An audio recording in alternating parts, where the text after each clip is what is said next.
चलो आगे देखो।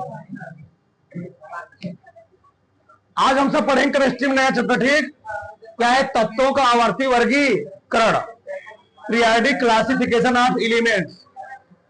सबका ध्यान दो चाहिए। तत्वों का आवर्ती वर्गीकरण हम बात करें, ये बात है सन 1800 ईस्वी की। उस समय कुल ज्ञात तत्वों की संख्या 31 थी। कितनी थी? 31। उस समय कुल ज्ञात तत्वों की संख्या बहुत कम थी, यानी 30-31 थी कह सकते हैं हम। तो तत्वों को कैसे अरेंजमेंट किया जाए, इनके बारे में कैसे जानकारी ली जाए, इस तत्व में कौन धातु है, कौन अधातु है, कौन उपधातु है, ये हमको सही जानकारी नहीं थे। ठीक, उन तत्वों का ऐसे अरेंजमेंट किए जाए, उस अरेंजमेंट से संबंधित साइंटिस्टों ने अलग अलग समय पर अपना क्या दिए, अलग अलग नियम दिए, अलग अलग सारणी दिए, अलग अलग सिद्धांत दिए, जिसको हम लोग कहते क्या है, तत्वों का आवर्ती वर्गीकरण। मतलब इस चैप्टर हम लोग पूरा क्या पढ़ने वाले हैं, तत्व का जन्म कैसे हुआ, तत्व का विकास कैसे हुआ, तत्व को उसको कैसे उसका प्रादुर्भाव हुआ, कैसे वो आया, कैसे उसका सारणी बनाया गया, हम लोग यहां सब पढ़ने वाले हैं।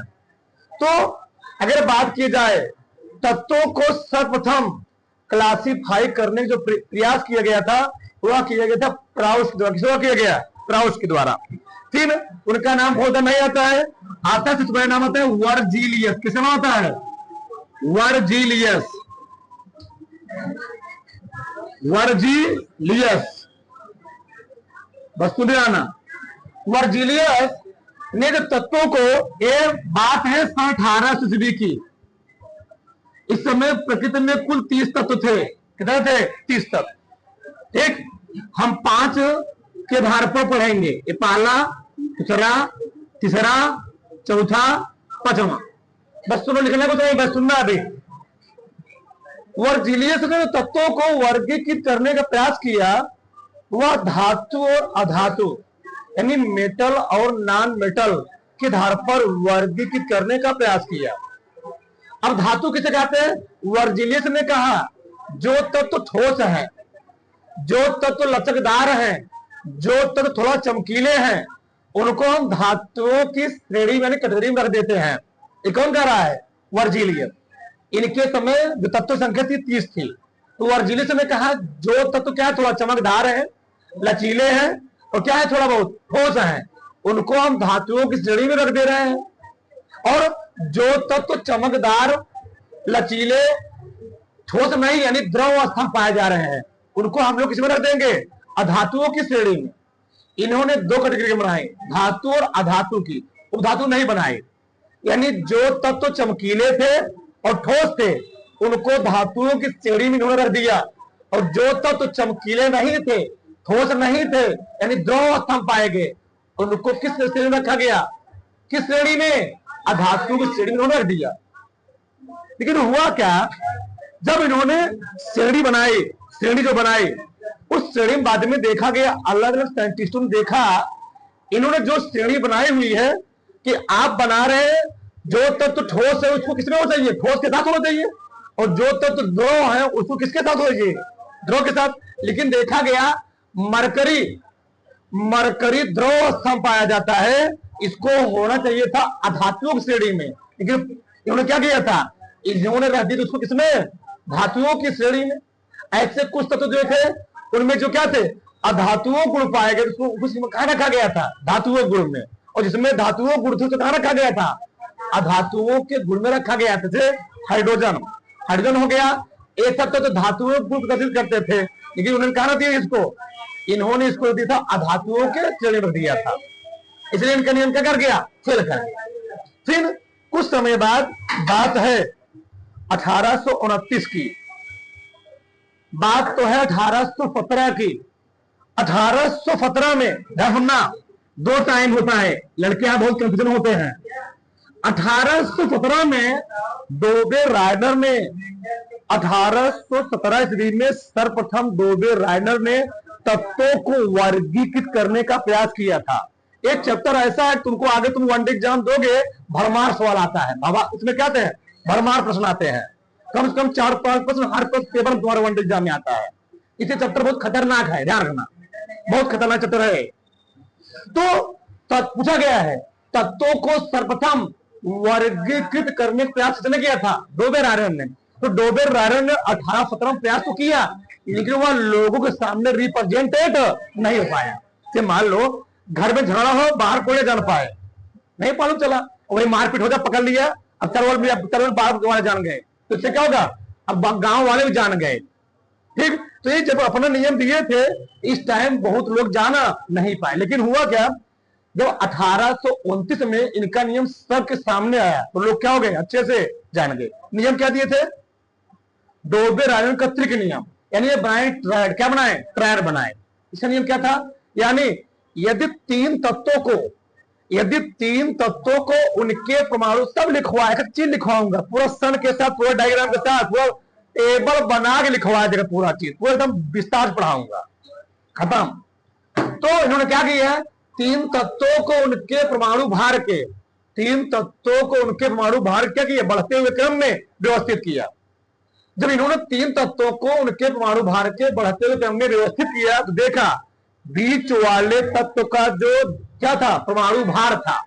बीच वाले तत्व का परमाणु भार पहले और तीसरे तत्व के औसत भार क्या था? बराबर था। किसने कहा? डोबेर-रायरन ने कहा इनके नियम का क्या नियम था? मतलब यदि तीन तत्वों को उनके परमाणु भार के बढ़ते हुए क्रम में क्या करोगे? रखोगे, तो बीच वाले तत्व का औसत जो भार होगा, जो बीच वाले तत्व का क्या होगा? परमाणु भार होगा, वह पहले और तीसरे तत्व के औसत भार क्या होगा? बराबर होगा। किसने कहा? डोबेर। इनका नियम क्या कर गया? कैल्शियम के बाद इनका नियम बहुत नहीं बना पाया, केवल तीन ट्रिक बना पाया, तीन ट्रायड बना पाया, यानी 9 तत्व ट्रायड बना पाया।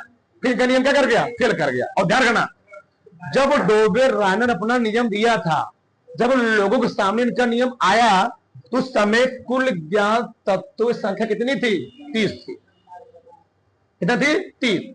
अब तक तो भैया 1829 1856 हो गया। टाइम बढ़ा नहीं बढ़ रहा है, वर्ष बढ़ रहे हैं। तो जैसे टाइम बढ़ रहा है, साइंटिस्ट तत्व के खोज में लगे हुए थे। अब तत्व धीरे धीरे क्या हो गए? बढ़ते गए। अब इन्होंने सबसे बड़ी गलती कर दी थी कि इनका जो नियम था, किसका नियम? डोबेर-रायरन का जो नियम था, इनका नियम क्या कर गया? कैल्शियम के बाद क्या कर गया? फेल कर। मतलब कुछ तत्व ऐसे थे जिनका परमाणु भार क्या था? कम था। उनको अधिक परमाणु भार वाले तत्व क्या रखा गया था? पहले उनको क्या किया गया था? रख दिया गया था जी, मतलब बाद रखा गया। इसलिए इनका नियम क्या कर गया? फेल कर गया। किसने नहीं फेल कर गया? कुछ तत्वों का जिनका परमाणु भार क्या था? ज्यादा था, उनको कम वाले क्या किया? पहले रख दिया गया था। यानी कुछ तत्वों के बाद इनका नियम पालन नहीं किया, क्या कर गया? फेल कर गया। फिर कौन आए? न्यूलैंड का अष्टक नियम। कब आया? 1856 में। तो न्यूलैंड ने 1856 में क्या दिया? अपना ऑक्टल रूल दिया। क्या दिया? Octal rule. इस समय कुल ज्ञात तत्व संख्या कितनी थी? 56 थी। जब न्यूलैंड ने अपना अष्टक रूल दिया था, इसी को हम लोग कहते हैं ऑक्टेट रूल, इस समय कुल ज्ञात तत्व कितने थे? 56 थे। तो न्यूलैंड जब अपना नियम दिया, उन्होंने बोला यदि तत्वों को उनके परमाणु भार के बढ़ते हुए क्रम में व्यवस्थित किया जाएगा, तो प्रत्येक 8वें तत्व का गुणधर्म पहले तत्व के गुणधर्म क्या करेगा? समानता प्रदर्शित करता है। यानी प्रत्येक 8वें तत्व का गुण जो होगा, वह पहले तत्व के गुण क्या करेगा? समानता प्रदर्शित करेगा। ये कौन कहा? ये कहा न्यूलैंड ने। किसने कहा? न्यूलैंड ने। यानी तुम लोग जानते हैं, उन्होंने कहा यदि हम तत्वों को, जो ध्वनि होता है, ध्वनि संगीत का जो ध्वनि होता है, उसके अनुसार व्यवस्थित करेंगे, सा रे गा मा पा धा नी सा, तो सा के बाद फिर क्या आ जाएगा? थोड़ा बाद तुम लोग गिनोगे, सा रे गा मा पा धा नी सा, 8वां फिर क्या हो जाएगा? सा। यानी पहला और 8वां तत्व का गुणधर्म एक समान होगा। किसने कहा? न्यूलैंड ने कहा। और इनका देखा गया कुछ टाइम के बाद, इनका नियम कैल्शियम के बाद क्या कर गया? फेल कर। किसने नियम फेल कर गया? न्यूलैंड का नियम कैल्शियम क्या कर गया? फेल कर गया। और ध्यान रखना, न्यूलैंड जब अपना नियम दिए थे, इस समय कुल ज्ञात तत्व संख्या कितनी थी? 56 थी। सब प्रश्न किसी न किसी एग्जाम में पूछे गए हैं, ध्यान रखना। तो न्यूलैंड का अष्टक नियम क्या था? यदि तत्वों को उनके परमाणु भार के बढ़ते हुए क्रम में व्यवस्थित किया जाएगा, तो प्रत्येक आठवें तत्व का गुणधर्म पहले तत्व के गुणधर्म क्या करेगा, समानता प्रदर्शित करता है। सब लिखवा देगा, चिन्ह लिखवाऊंगा, पूरा डायग्राम बनवा पूरा। ये हुआ न्यूलैंड का अष्टक नियम। इनका नियम क्या कर गया, कैल्शियम के बाद क्या कर गया, फेल कर गया। अब आगे कौन है, अब इन्होंने गलती क्या कर दी थी, गलती ये कि न्यूलैंड अपना साड़ी बना रहे थे, तो साड़ी बनाते समय ये बीच में कुछ गैप नहीं छोड़े थे, खाली स्थान नहीं छोड़े थे, और इन्होंने बोला कि भविष्य में ऐसा कोई तत्व खोजा नहीं जाएगा, भविष्य में कोई तत्व नया नहीं बनेगा। ये इनकी सबसे बड़ी गलती, किसी गलती थी, न्यूलैंड की। अब आए कौन, मेंडलीव। मेंडलीव ने अपना जो पहला पीरियोडिक टेबल दिया तो कब दिया था, 1869 में। उस समय कुल ज्ञात तत्व कितने थे, 63। पूछा गया कई बार, मेंडलीव के समय ज्ञात तत्व संख्या कितनी थी, 63 थी। तो मेंडलीव जो अपनी आवाज सारणी बनाई थी, कब बनाई थी, 1869 में। तो इन्होंने क्या दिया, इन्होंने भी क्या किया, बोला तत्वों के रासायनिक गुण, तत्वों के भौतिक और रासायनिक गुण, उनके परमाणु भार क्या होते हैं, आवर्ती फलन होते हैं। यानी यदि तत्वों को उनके परमाणु भार के बढ़ते क्रम क्या करोगे, व्यवस्थित करोगे, तो एक निश्चित आवर्त के बाद क्या होगा, एक निश्चित आवर्त के बाद समान गुण वाले तत्वों क्या होती है, पुनरावृत्ति होती है। इन्होंने क्या बोला, ये भी न्यूलैंड भी बोल रहे हैं 8वां तत्व यानी परमाणु भार, ये भी बोल रहे हैं परमाणु भार, ये भी परमाणु भार का क्या दे रहे हैं, प्रियॉरिटी दे रहे हैं। कौन दे रहा है, न्यूलैंड। और मेंडलीव भी क्या दिए अपने नियम में, परमाणु भार को ही प्रियॉरिटी दिए। ठीक, अब जब बोले, क्या बोले, तत्वों के भौतिक और रासायनिक उनके परमाणु भार क्या होते हैं, आवर्ती फलन होते हैं। यानी यदि तत्वों को उनके परमाणु भार के बढ़ते क्रम में व्यवस्थित करोगे, लेकिन निश्चित गुण के बाद समान गुणधर्म तत्व क्या होती है, पुनरावृत्ति होती है। फिर और इन्होंने क्या किया, सबसे बढ़िया लॉजिक ये था इनके नियम में, इन्होंने अपने तत्व को सारणी में रखते समय बीच बीच में कुछ गैपिंग छोड़ दिया था, और बोला था कि भविष्य में वो कोई तत्व खोजा जाएगा जहां मैं गैपिंग छोड़ रहा हूं, आप उसमें गैपिंग में तत्व रख देंगे, वो क्या हो जाएगा, अच्छे से सेटलमेंट हो जाएगा, बैठ जाएगा। किसने बोला था, मेंडलीव ने बोला। और इन्होंने जब हुआ क्या, जब बाद में कुछ तत्व खोज हुई, जब बाद में कुछ तत्व खोज हुई, तो जब तुम लोग जानते होगे अक्री gas, noble gas, inert gas, जब तत्व खोज हुई, साइंटिस्ट इनके पास पहुंचे। अच्छा, आपने बोला था कि आप अपने आवर्त सारणी में खाली स्थान छोड़ रहे हैं, तो हम लोगों ने अक्री गैस खोज लिया है, एक तत्व आवर्त अक्री गैस है, इनका सभी कक्षा क्या वो भरा हुआ है, तो आप इनको कहां रखेंगे। तो मेंडलीव ने क्या बनाई थी, उन तत्वों को अच्छे से अपनी सारणी क्या किया था, रख दिया था। ये सबसे यानी यहां से तत्वों का विकास बहुत क्या हो गया, एकदम एक्सपांस क्या हो गया, एक्सपांड रूप में होने लगा। यहां तत्वों को एकदम अच्छे रूप में क्या किया जाने लगा, व्यवस्थित किया जाने लगा। और मेंडलीव तत्वों को अपनी आवाज सारणी क्या किया, अच्छे से रखा भी, उनको भी। यानी 300 तत्व के अलावा अक्री गैस तत्व क्या किया, अपने आवाज सारणी में अरेंजमेंट किया, किया मेंडलीव ने। अब बस गलती यही की है कि तत्वों का वो क्या बोल दिए, परमाणु भार।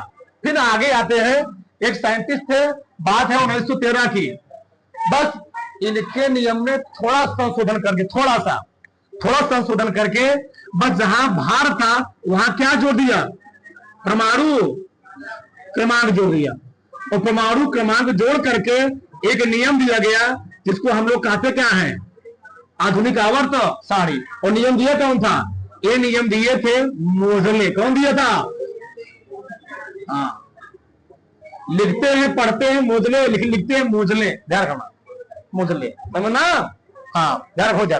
तो मोजले ने क्या कहा, तत्वों के भौतिक और रासायनिक गुण, उनके परमाणु क्रमांक क्या होते, आवर्ती फलन। और जैसे मोजले ने चीज बोला, तत्वों के भौतिक और रासायनिक गुण, उनके परमाणु क्रमांक क्या होते, आवर्ती फलन होते हैं। तो मेंडलीव के समय तत्व थे कितना, 100 कितना थे, 63 थे ना। धड़ाधड़ तत्व खोज हो जाने लगी, और कुछ टाइम में क्या हो गए, 118 तत्व हो गए। और इनका नियम आज भी जो हम लोग पढ़ते आधुनिक आवर्त सारणी, तो आधुनिक आवर्त सारणी किसने बनाई थी, मोजले। तो वर्तमान समय में आवर्त सारणी में कुल मिलाकर के 118 तत्व है, क्या है, तत्व है। इन तत्वों को 3 श्रेणियों में बांटा गया है। पहला क्या है, धातु, दूसरा क्या है, अधातु। तीसरा क्या है? उपधातु। धातुओं की संख्या है 92, अधातु है 20 और उपधातु है कितना? जोड़ो इसको पहले, कितना हो गया?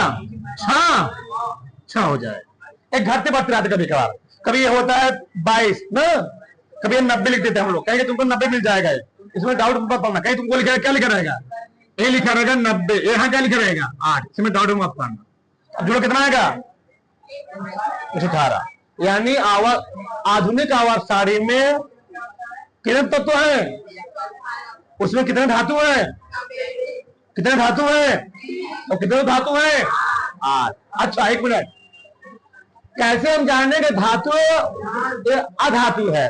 तो अधातुओं के लास्ट में आता है यम, क्या आएगा? यम। और अधातु के ना है, क्या आएगा? ना। जैसे हम लोग पढ़ते हैं मैग्नीशियम, सोडियम ना, calcium, scandium, titanium, vanadium, chromium, calcium, सब क्लास में क्या आएगा? तो जिसके भी लास्ट में यम आ जाए वो कौन होगा? 80%। और जिसके लास्ट में नहीं आ रहा है वो होता है लैटिन नाम। एक होता है, क्या होता है? लैटिन नाम, उसमें आता है वो चीज। ठीक। अधातु में हो गया, रेडान हो गया, आर्गान हो गया, क्लोरीन हो गया, फ्लोरीन हो गया ना, जिनान हो गया, ये सब क्या होते हैं? ये सब अधातुएं हैं। तो अधातु क्लास में क्या आएगा? न। और धातु क्लास में क्या आएगा? यम। अच्छा, यहां तक किसी कोई डाउट है? कुछ बताओ, कुछ पल्ले बड़ा? पल्ले बड़ा ना? अब तुम लोग अच्छा पहले इसको बना लो चार्ट, तो हम बात करते हैं आगे। ले बनाओ अच्छे से पूरा, जितना मैं बनाया हूं बनाओ फ्लैट से इसको पूरा। चलो आगे देखो यार। अब हेडिंग डालो तत्व। तत्व, एलिमेंट, एलिमेंट।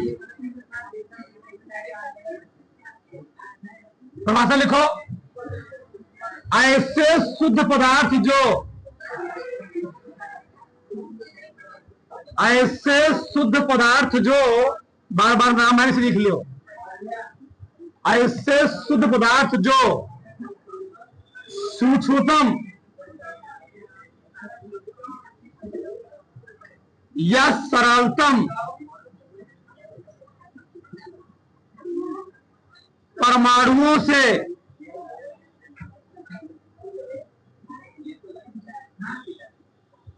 मिलकर बने होते हैं,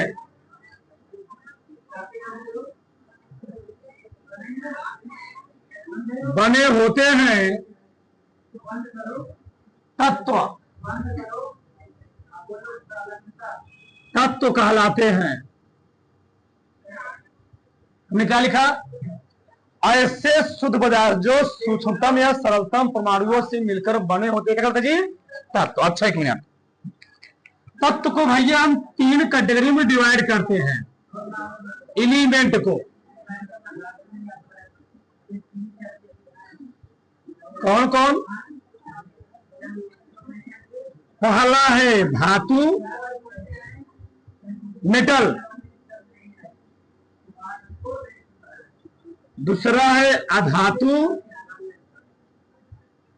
नॉन मेटल। और तीसरा है उपधातु, मेटेलोइड।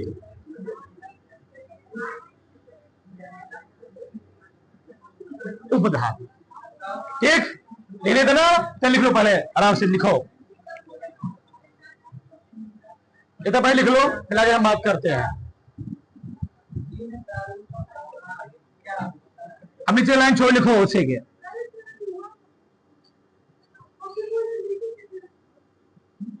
सन 1800 ईस्वी में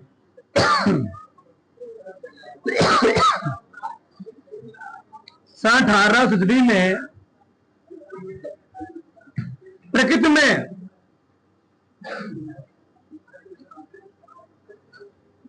प्रकृति में कुल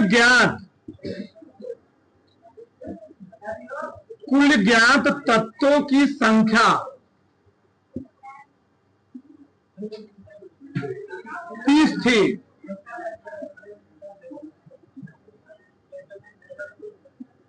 19वीं सदी में 19वीं सदी में तत्वों की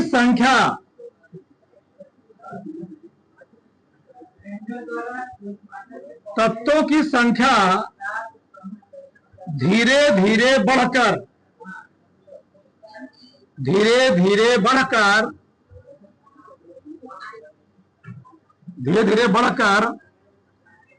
63 हो गए 63 हो गई। वर्तमान समय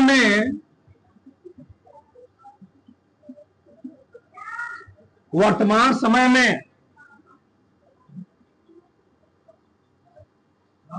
आधुनिक आवर्त सारणी में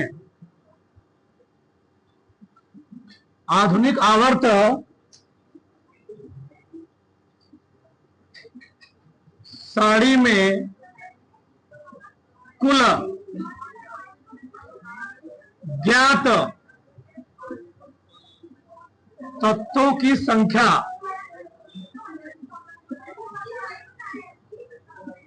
118 है। ठीक, इतना सब बेसिक जानकारी है, ध्यान रखना।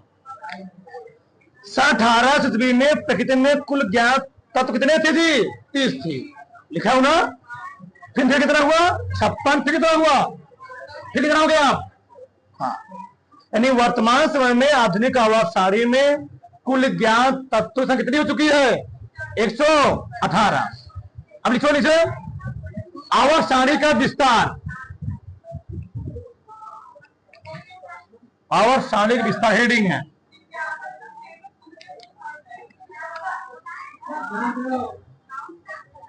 आवर्त सारणी का विस्तार।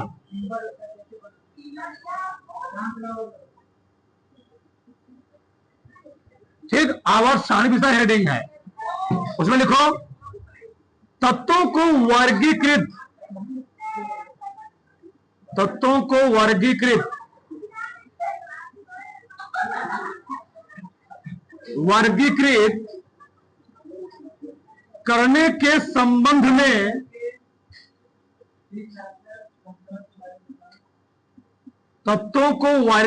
करने के संबंध में समय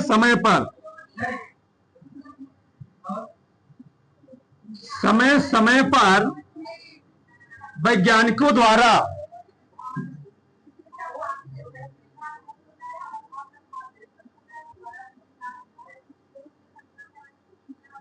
तत्वों को वर्गीकृत करने के संबंध में समय समय पर वैज्ञानिकों द्वारा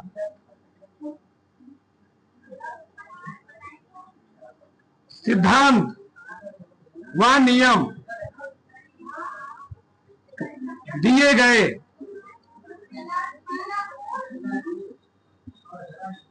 जिसमें से कुछ प्रमुख निम्नवत हैं।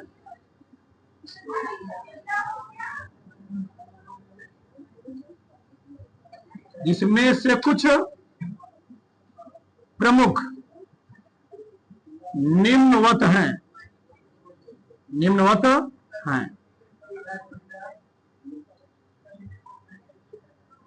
तो बात समझ आई?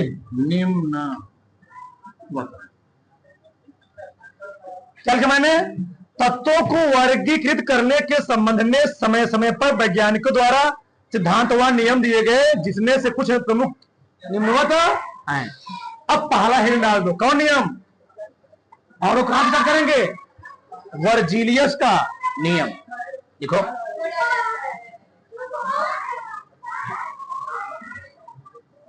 पहला नियम डाल दो, पहला हिंट डाल देना, पहला हेडिंग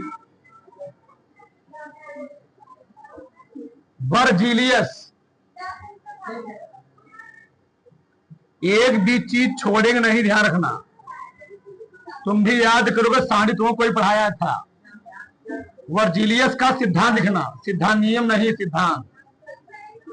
वर्जीलियस का सिद्धांत, ठीक। वर्जीलियस का सिद्धांत, उसमें लिखो पहले सर्वप्रथम तत्वों को धातु तथा धातु सर्वप्रथम वर्जिलियस ने, एक मिनट, सर्वप्रथम वर्जिलियस ने, सर्वप्रथम वर्जिलियस ने 1800 ईस्वी में, 1800 ईस्वी में तत्वों को धातु तथा अधातु, एकदम लाइन चलेंगे, कोई चीज छोड़ेंगे नहीं। सर्वप्रथम वर्जिलियस ने 1800 ईस्वी में तत्वों को धातु था धातु, धातु था धातु दो श्रेणियों में, दो श्रेणियों में विभाजित करने का प्रयास किया, दो श्रेणियों में विभाजित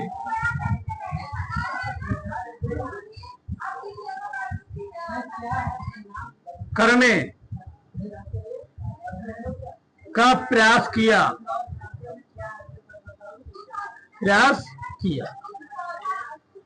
ठीक। तो हमसे कोई पूछेगा सर्वप्रथम तत्वों को धातु था धातु श्रेणी में किसने बांटा था? वर्जिलियस। सर्वप्रथम वर्जिलियस ने 1800 ईस्वी में तत्वों को धातु था धातु दो श्रेणियों में बांटने क्या किया? प्रयास किया। कि कमी क्या हो गई? दिक्कत यह हो गई, बताया अभी, दिक्कत क्या हो गई कि इन्होंने बोला जो तत्व चमकदार और ठोस होंगे उनको धातुओं की श्रेणी में रखा जाएगा। बोलो मत। जो तत्व चमकदार और ठोस होंगे उनको धातुओं की श्रेणी में रखा जाएगा, और जो तत्व चमकदार ठोस नहीं होंगे उसे कहां रखा जाएगा? रखा जाएगा। लेकिन बाद में हुआ क्या?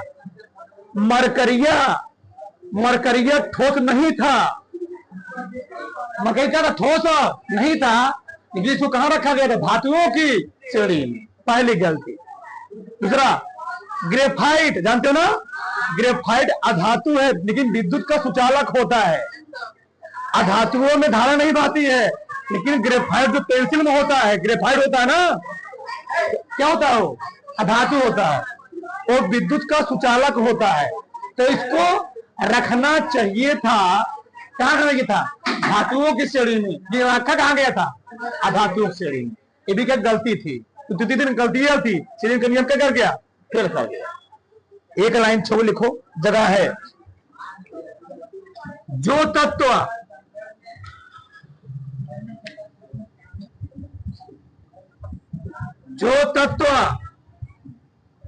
ठोस, जो तत्व ठोस व चमकदार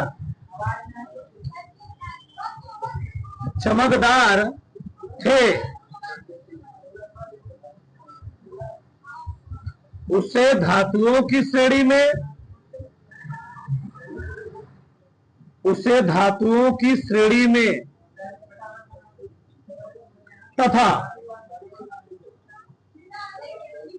जो तत्व ठोस व चमकदार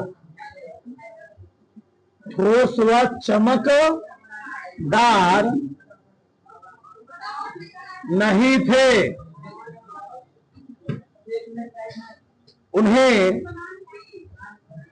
अधातुओं की श्रेणी में, उन्हें धातुओं की श्रेणी में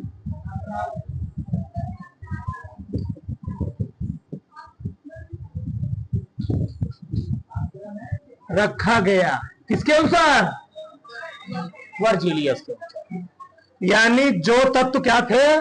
ठोस व चमकदार थे, उसे कहां रखा गया? धातुओं की श्रेणी में। तो जो तत्व ठोस व चमकदार नहीं थे उन्हें कहां रखा गया? बताओ, एक एक बात क्लियर हो रही नहीं हो रही है? ऐसे हम लोग सभी चीजें पढ़ते पढ़ते पूरा अवसर पढ़ डालेंगे। अच्छा, अब है लो कमियां ही ना लो, ये कमी है ना लो, कमियां ही ना लो बस, हो गई केवल सारकरण कमियां क्या थी? उनका और साड़ी पढ़े कमी पढ़े, क्या कमी रह गई थी, क्यों फेल किया इनका नियम? जगह नहीं बोल रहा, लिखो लिखो, उसे लिखो, बस कमी में लिखो। मरकरी लिखो पहले, मरकरी लिखो ना, मरकरी कोष्टक में एच जी, मरकरी कोष्टक में एच जी, मरकरी कोष्टक में एच जी। कमरे के ताप पर, कमरे के ताप पर द्रव अवस्था में पाई जाती है, द्रव अवस्था में पाई जाती है। इसे धातुओं की श्रेणी में रखा गया, इसे धातुओं की श्रेणी में रखा गया। पहला पॉइंट हो गया, ठीक। दूसरा पॉइंट लिखो एक लाइन छोड़ करके, दूसरा पॉइंट लिखो। Point number 2, graphite, graphite, graphite विद्युत का सुचालक होता है, ग्रेफाइट विद्युत का सुचालक होता है, ग्रेफाइट विद्युत का सुचालक होता है, परंतु इसे अधातुओं की श्रेणी में रखा गया, परंतु इसे अधातुओं की श्रेणी में रखा गया, अधातुओं की श्रेणी में रखा गया। अब यहां ध्यान देखो यार, बताओ वर्जिलियस का नियम और कमी अच्छे समझ में आया? वर्जिलियस क्या कर रहे हैं? वर्जिलियस तत्वों को धातुओं अधातुओं में डिवाइड कर रहे हैं। तब आप जब आप तत्वों को धातुओं अधातुओं की श्रेणी में डिवाइड कर रहे हैं, तो धातुओं वाले में कैसे तत्व होना चाहिए? ठोस। धातुओं की श्रेणी में कैसे तत्व होने चाहिए? ठोस। लेकिन मरकरी कैसे था? द्रव। इसको कहां रखा गया था? धातुओं की। पहली गलती, धातुओं की क्वालिटी होती है, ये विद्युत के सुचालक होते हैं, लेकिन क्योंकि ग्रेफाइट विद्युत का सुचालक है, लेकिन इसको इन्होंने कहां रखा था? अधातुओं की श्रेणी में। दूसरी कमी तो अच्छे भाई नहीं, किसी कोई डाउट बताओ? यहां तक किसी कोई संशय है? जो बाकी उतार लो इसको, क्या क्या बात कर रहे हो, उतारो।